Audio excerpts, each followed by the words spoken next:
కోసం పోరాడి స్వాతంత్ర్యాన్ని సాధించినారు.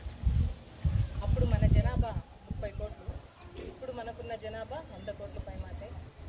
మరి అప్పుడున్న చట్టాలని మనం ఇప్పుడు చూసుకొని అప్పుడున్న నేతాజీ, అప్పుడున్న గాంధీజీ మనకి ఇప్పుడు లేరే, మనకి ఆ చట్టాలను అమలుపరచడం లేదే అని ఆలోచించుకుంటూనే ఉన్నాం తప్ప మనలోనే వాళ్ళందరూ ఉన్నారన్న విషయం మనం అంతా మర్చిపోతున్నాం.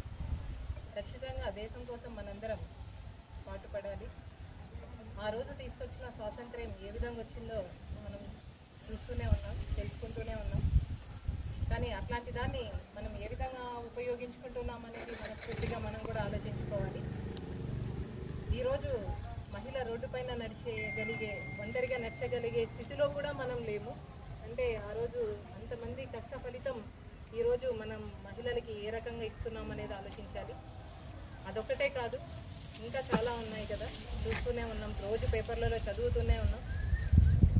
దయచేసి అందరం కలిసికట్టుగా ఉండి ఇట్లాంటివి తెచ్చిన స్వాతంత్ర్యాన్ని మనం ఏ విధంగా ఉపయోగించుకోవాలో అదే విధంగానే మనం సార్థకం చేసుకోవాలి. వివేకానందుడు ఒకసారి ఫారిన్ కంట్రీస్కి వెళ్ళినప్పుడు అప్పట్లో ఆయన ఒక క్వశ్చన్ అడిగారు, ఏమని, మీ దుస్తువులు ఎందుకు ఈ విధంగా ఉన్నాయి? అప్పుడు ఆయన అన్నాడు, మీ దేశాల్లో మీరు దుస్తులు వేసుకున్న వారిని బట్టి మీరు విలువనిస్తున్నారు, మా దేశంలో వ్యక్తిత్వాన్ని బట్టి మేము విలువనిస్తాము.